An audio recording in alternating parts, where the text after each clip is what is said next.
This is so exciting. Jethro, this is Danny Bauer. You know me, Jethro Jones. I think you know him. Hey, We've collaborated on so many different things, podcasts, the Transformative Leadership Summit, easily the best online summit for educators and leaders in education. And so I've been doing this daily Dose of Sunshine Facebook Live. And Tuesdays, I like to do Tuesday Q&A. And you know that the idiom is two heads are better than one. And so I was thinking, man, if I like this guy so much and he's offering so much value, through his podcast and stuff, we could really amplify how we help educators if we both, give our perspective on these questions. So it's just Q&A.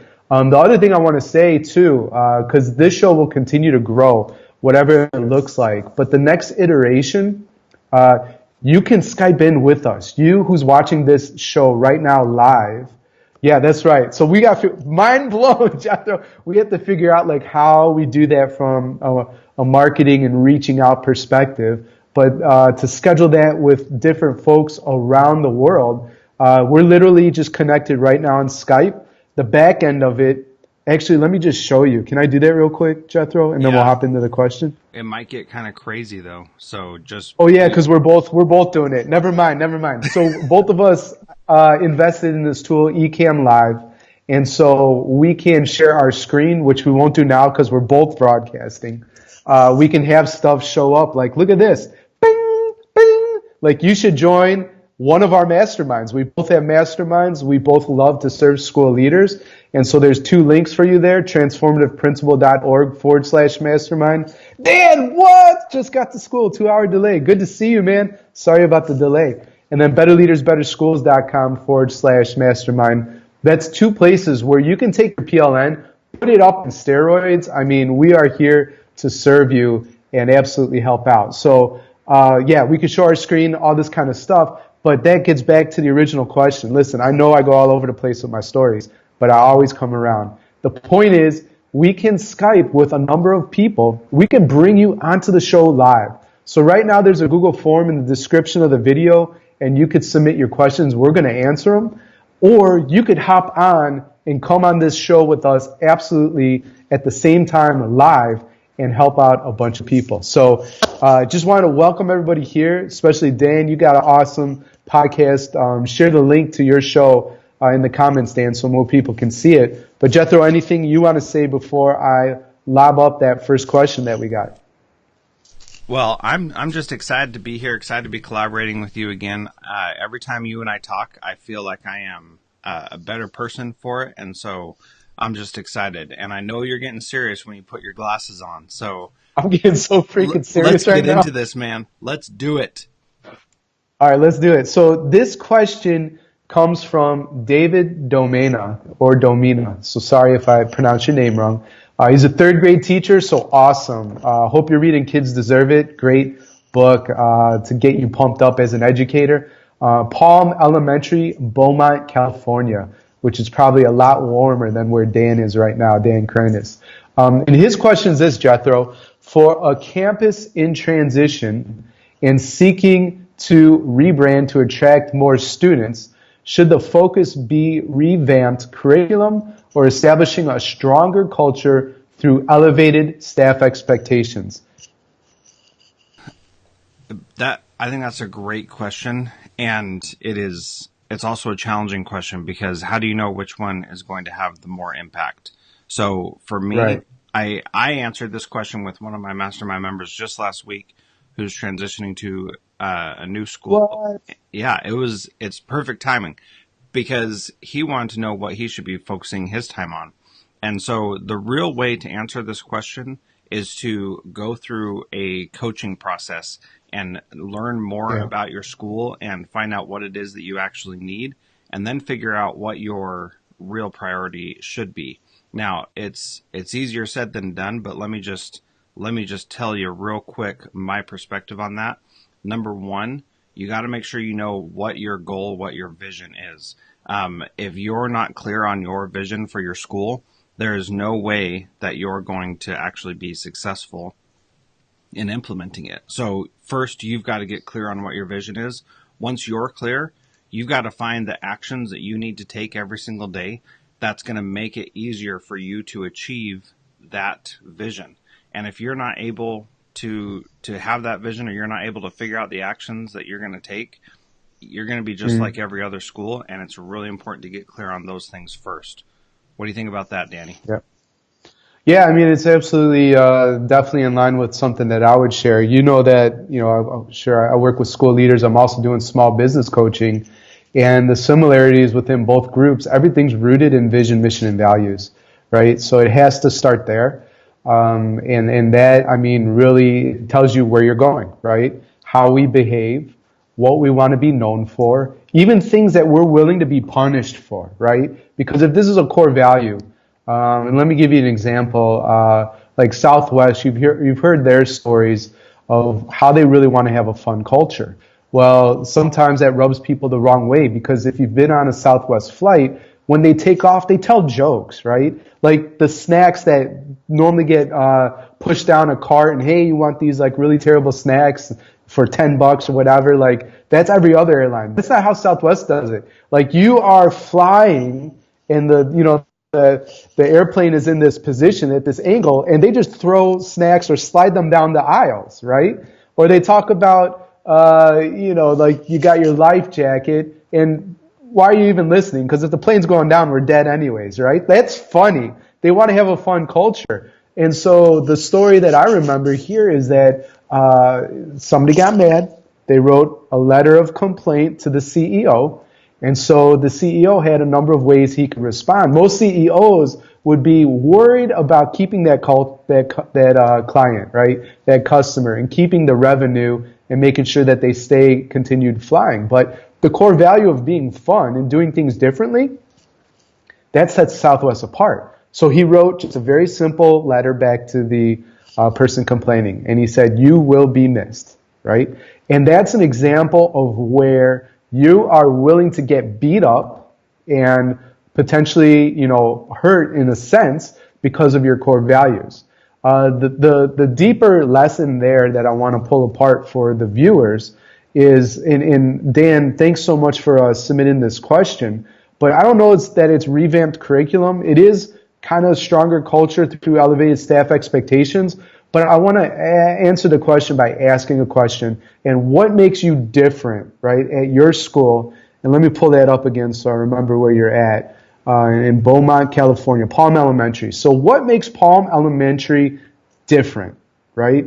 It's not that you have the better curriculum, the best teachers. Like everybody's trying to do that in a school.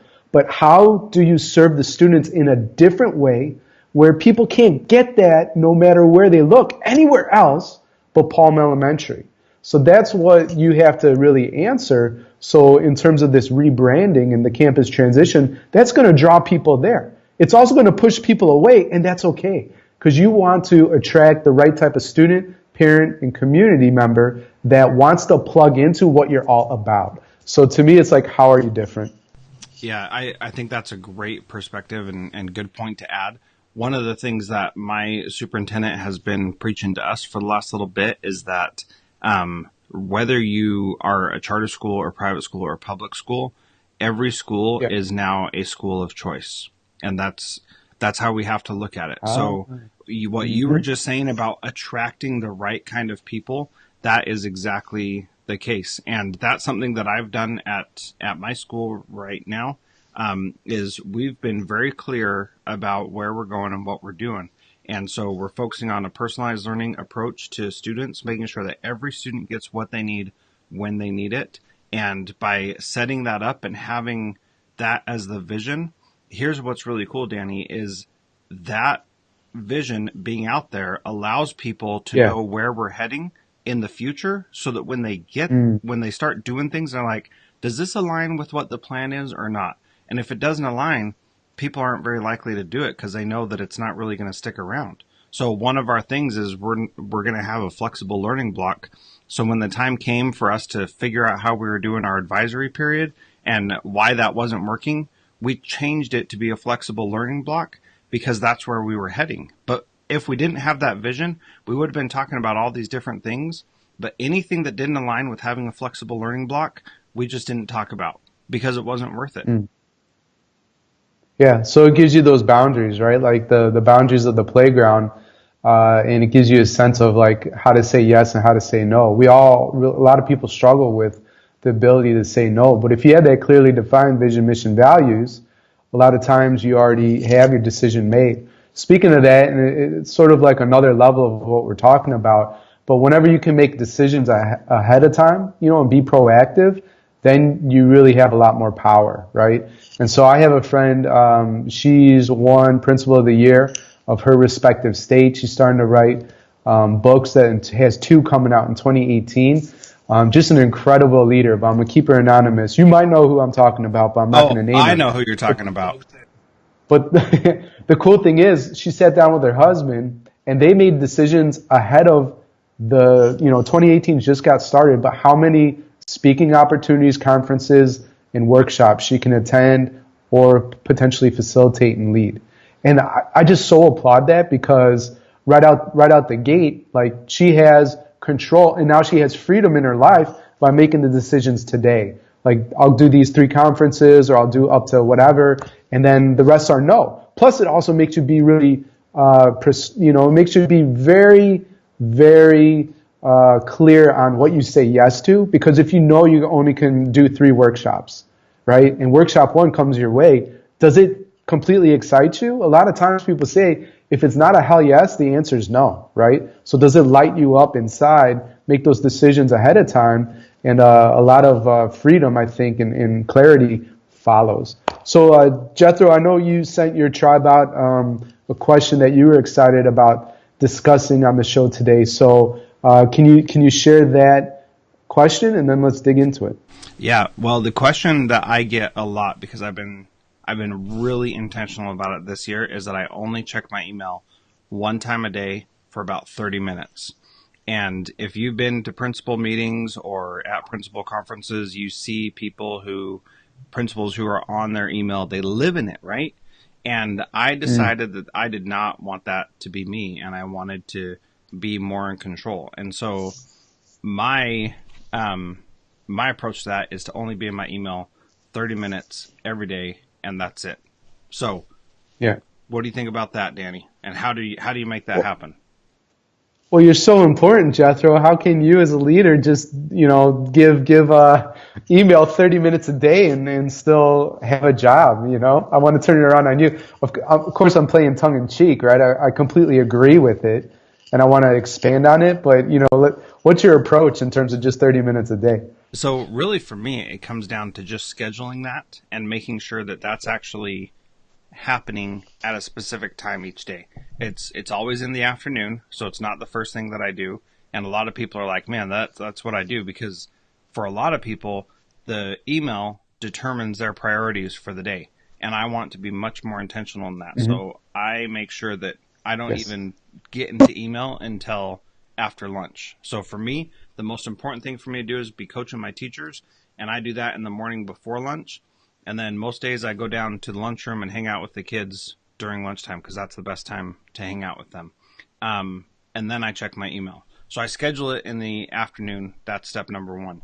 Number 2, and for you getting started in this, if you need to break a habit, like I came into this position new this year, so nobody knew how I was going to act.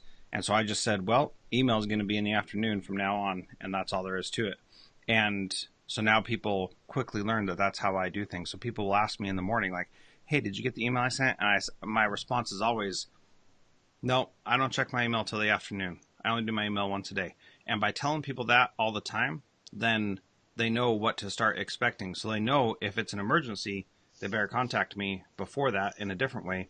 If it's not an emergency, they can probably figure it out on their own. And when that time comes, they're going to be more successful. So schedule it, tell people about it. And then number 3, recognize that you are not going to you're not going to get everything done through email.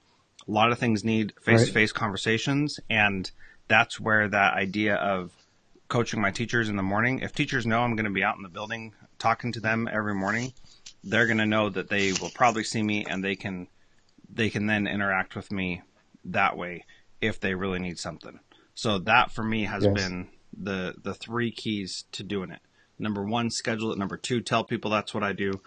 And number three, be available during the morning for people when they really need something.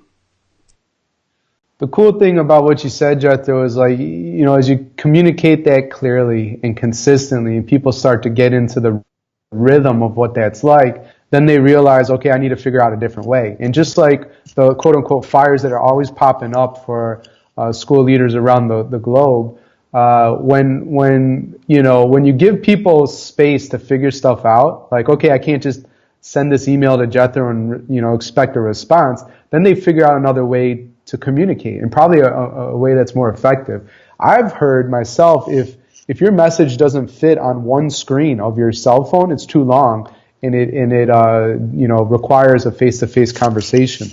So I think that's a good criteria to have. In terms of scheduling it within your calendar, I mean, I teach that in my productivity course in my ideal week template. It's like, okay, I too am going to check email only in the afternoon. So I had a 30-minute block around lunch, and then I had one at the end of the day. So it was an hour total. But what Jethro and I are both, requesting that viewers of this video, do, and listeners of our podcast is be more intentional and make sure that you have a prescribed time. I forget I looked at a Dan Pink newsletter. I'm sending it out in the weekend resource this Sunday. But he said there was some, study done. People check their freaking email in average. So this is the middle. I know. This isn't the highs. He's going to kill me.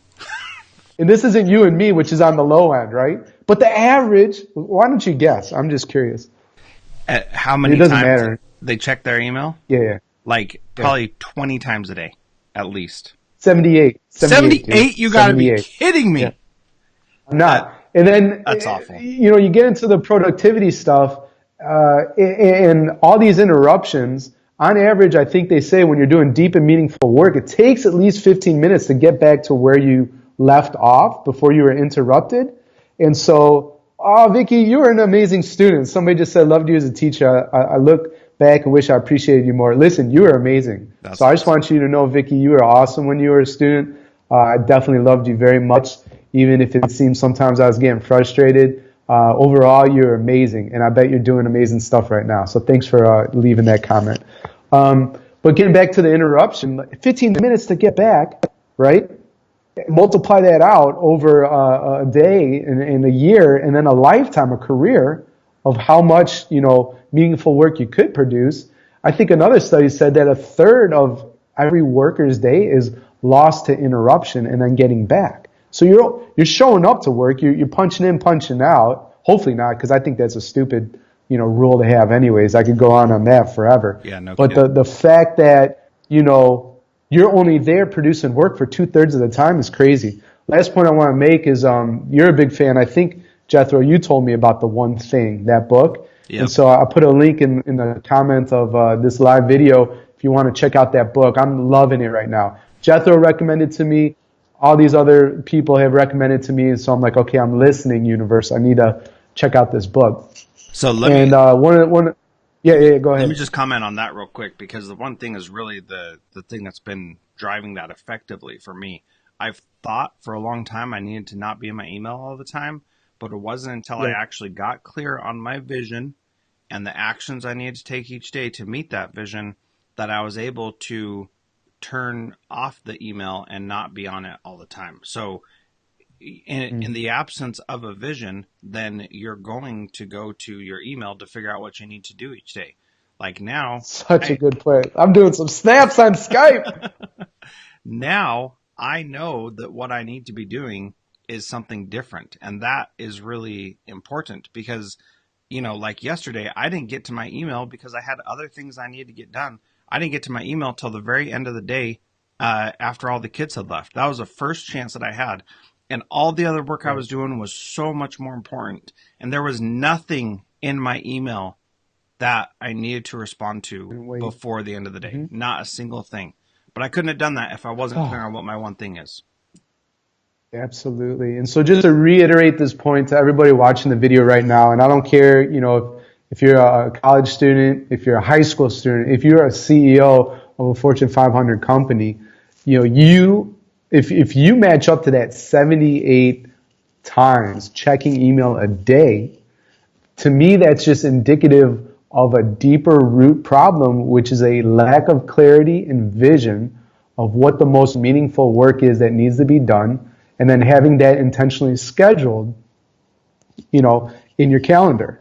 So, Jethro, I think this is a good place to maybe wrap up. Can you tell people about your masterminds?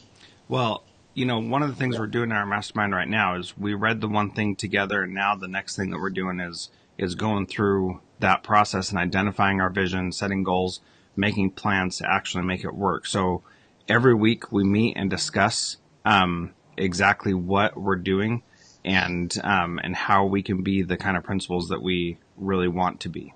And I got to tell you, dude, it is hard work, and sometimes it gets Yeah. real in those meetings, um, Yeah. and we're actively striving to be our best, and it's amazing to see the growth that has happened in that group, and it's just incredible. So we meet twice a week, or two different times per week. One on Tuesday afternoons, that is 11 hours from right now, to 5 p.m. Alaska time, 9 p.m.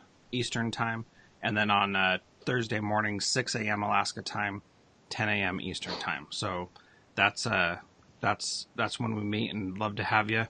Go to transformativeprincipal.org/mastermind and you can learn more about it. What about yours, Danny?